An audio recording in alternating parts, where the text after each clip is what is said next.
कोयटा कहानी की 37वीं किस्त के साथ डॉक्टर इरफान बेग का सलाम को कबूल कीजिए। और थोड़ा सा मैं याद दिलाता चलूं कि कुछ आंखों में तकलीफ थी, इसलिए मैं ज़रा ताख़ीर होती रही। अब जो किस्तें मैं पेश करना चाहता हूं कोयटा के वो पहलू भी हैं जिसमें कुछ हिजाब सा है और कुछ अपनी उम्र के तकाजे के मुताबिक। मैं नहीं चाहता कि मेरे बराह रास्त तो जो खुसूसन ख़वातीन, बच्चे या मेरे स्टूडेंट जो देखेंगे वो उन बातों के, लेकिन हकायक हैं वो कोयटा के एतबार से। तो अब जो किस्तें आएंगी, काइंड आपसे गुजारिश है कि सब्सक्राइब कर लें ताकि वो किस्तें आप तक पहुंचे और आप अपनी मर्जी के मुताबिक उनको देख सकें। आज की किस्त में मैं कोयटा की बदमाशी या एक बदमाश के नाम और मशहूर जो हैं और उनके ख़ास उसूल, उनके इख्तियार, उनकी जमा मर्जी के ऊपर बात करूँगा। वैसे तो मैं कुछ नाम पहले भी ले चुका हूँ, लेकिन ये वो हैं जो मेरे बचपन या नौजवानी के हैं और 60 की दहाई के और 70 की दहाई के। दो नाम इसमें अहम हैं। एक जो है वो है आशिको।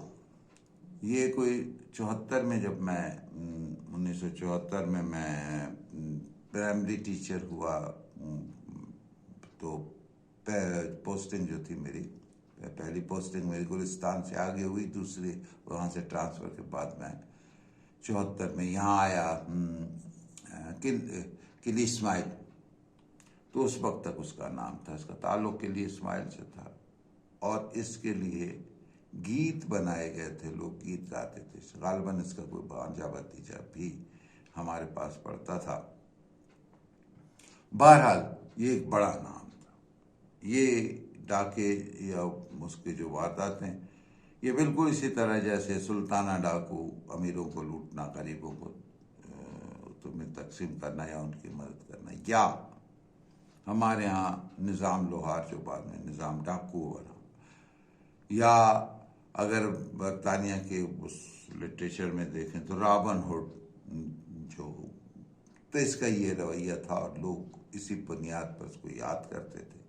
और आखिर इसका मुकाबला जैकाबाद, जो बाज़ लोग उस वक्त तक और आज भी कुछ पुराने लोग उसे खानगढ़ कहते हैं, वहाँ पर इसका मुकाबला हुआ और मशहूर SHO खलास खान के हाथों इसका ये अंजाम को पहुँचा जहाँ बाख हुआ।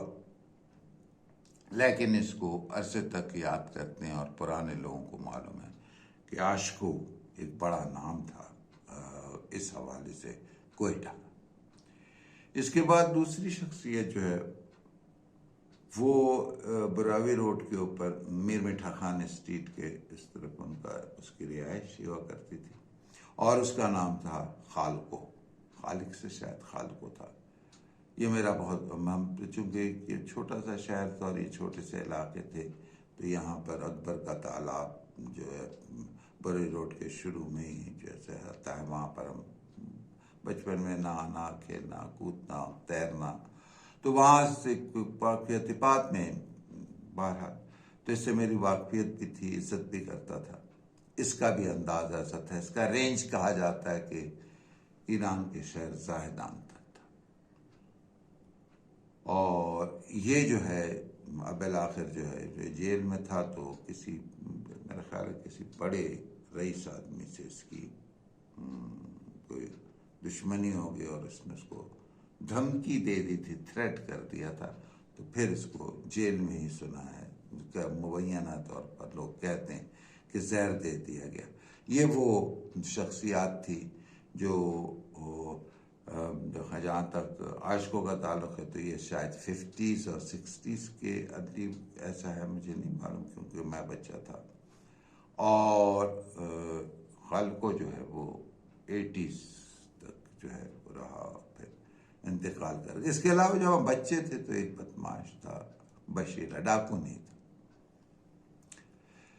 इसका एक किस्सा हमारे सामने है कि ये जो लियाकत बाज़ार और प्रिंस रोड का जो चौराहा है, यहाँ पर जो सामने जंक्शन मार्केट है, यहाँ पे जंक्शन होटल होता था, उसको मिट्टे का होटल भी कहते थे। रिकॉर्डिंग होती थी तो यहाँ पर ये और इसका एक दोस्त जो सिरकी में था, सिरकी उस ज़माने में कोई ग्वालमंडी थाने से लेकर के सिरकी तक बिल्कुल वीरान होता था, और सिरकी एक छोटा सा गांव था जिसमें कच्चे मकान हुआ करते थे।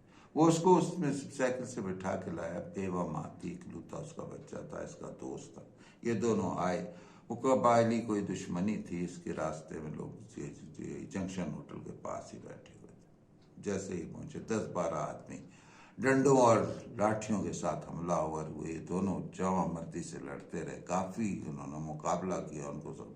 आखिर उसने देखा कि इसका ये दोस्त जो है बशीरे का, ये गिर गया है, तो ये उसके ऊपर ऐसे करके लेट गया और सारी लाठियां वटियां उसको लगी। इसकी हालत गैर हो गई, पुलिस आ गई, बड़ी मुश्किल से इसकी अस्पताल में जान बची। लोगों ने पूछा कि तुमने ऐसा क्यों किया, तो उसने जवाब दिया, मैं इसकी माँ के पास से इसको लेकर आया था सुबह, खुदा न खास्ता इसको कुछ हो जाता, ये दुनिया से रुखसत हो जाता, तो मैं इसकी माँ को क्या मुंह दिखाता, लिहाजा मैंने चाहा कि मेरी जान चली जाए लेकिन इसकी जान बच जाए। तो ये वो रिवायतें थीं, ये वो अंदाज थे क्वेटा के जो इस शोबे में थे। ये दो शख्सियात के हवाले से, वैसे बाकी शख्सियात का मैं पहले जिक्र कर चुका हूँ। इजाज़त दीजिए, अल्लाह।